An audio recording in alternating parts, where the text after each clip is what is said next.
So in this video we will talk about ICAO language proficiency requirements and the items evaluated, the levels and much more. This is AE approach. Let's start up. Copy 724, right, center maintain 2000. Center maintain 2000, 724. Comment 504 to center maintain 3000. 3000, comment 504. Hello and welcome. My name is Santiago, and in this video I am going to help you understand ICAO English exams, what they evaluate and how, the differences between proficiency levels, and at the end I am going to give you top tips and pointers for successful test taking. Stay tuned. We will focus on ICAO's general requirements and descriptors, not on any specific exam. There are too many.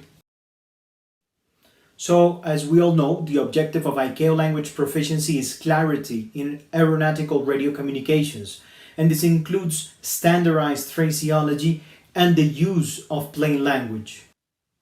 So, we could refer to it as common or general English, which is a spontaneous, creative, and non-coded or non-technical, non-phraseological use of the language. In other words, it's the language that we use to communicate outside of the aeronautical context on a day-to-day basis. However, we all know that almost all radio telephonic transmissions are a mix between phraseology and plain language. For example, Alpha Echo 339er, clear for the ILS approach 09er, keep 170 knots or greater until final fix, or I will have to break you out. There are two planes behind you approaching to the same runway. Well, if you need us to, we could do 165 until 5 from touchdown, just to comply with stabilization criteria. Alpha Echo 339er, we're clear for the ILS 09er. So, language proficiency is not only knowledge of grammatical rules, vocabulary, and ways of pronouncing words, it's a complex interaction between that knowledge and certain skills and abilities. ICAO, for the purpose of radio telephonic communication, has chosen 6 skills. So the first one is pronunciation, which is the production of individual sounds and intonation and rhythm of words and syllables. While the second skill is structure, which is the accuracy of syntactic models and grammatical features. After that, the third one is vocabulary, that includes the words and fixed expressions of the specific language. After that, we have fluency, which is the ability to produce spontaneous speech at an adequate speed, which is 100 words per minute.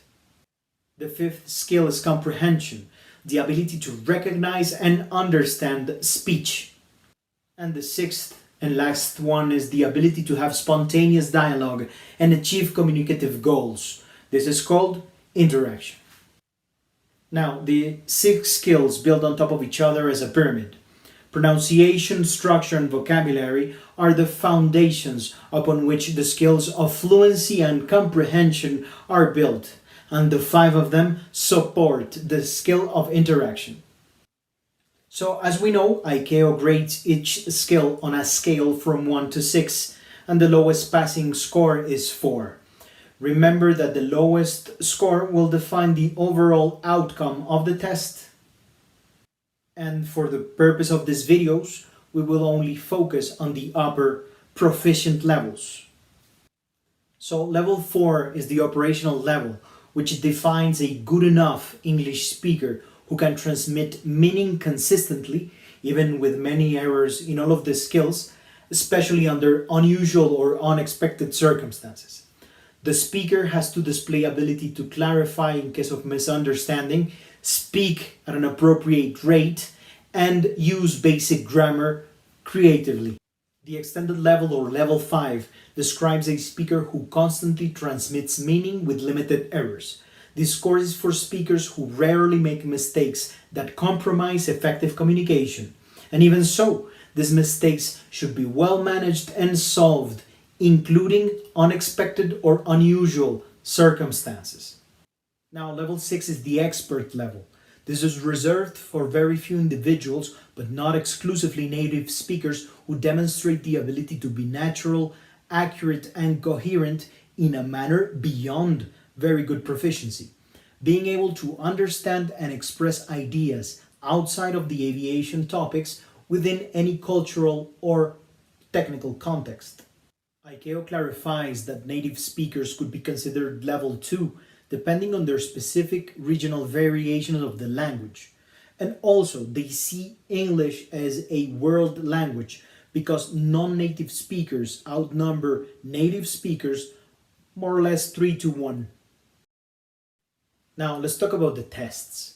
Language exams follow a defined procedure based on assessing principles. Of course, there are several formats of the exam, but they have to follow ICAO's regulations. These tests are made up by several tasks or exercises that could include an interview, picture description, audio comprehension, among many other. Hey, stay tuned for future videos of each task.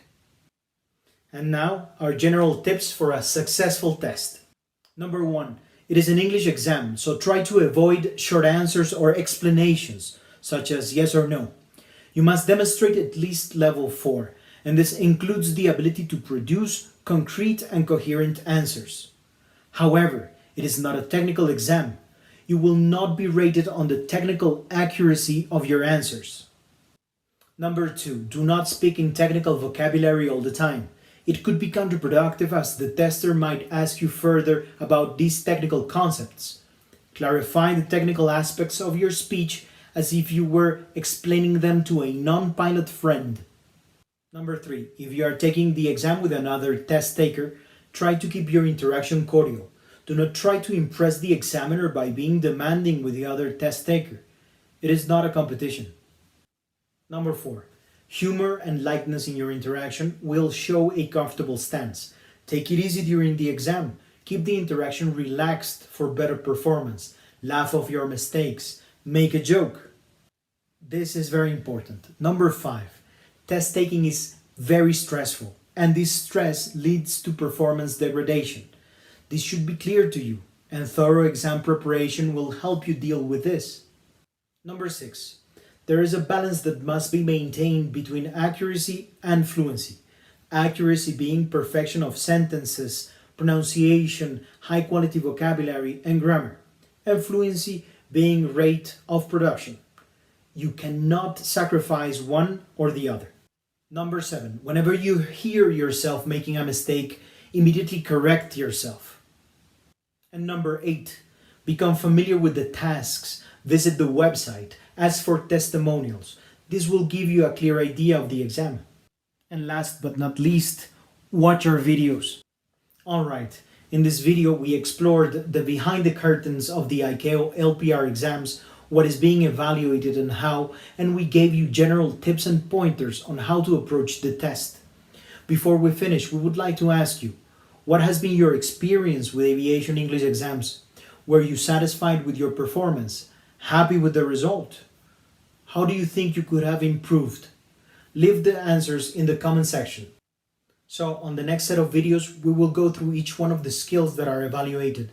We will give you tools on how to improve them, and we will tell you what to do and avoid during the exam. Thank you for tuning in. Remember to subscribe and activate the notification bell to receive new content. Share with others, hit the like button, and leave a comment giving us feedback and ideas for future videos, as well as asking any questions regarding this video. This was AE Approach, and we will see you next time.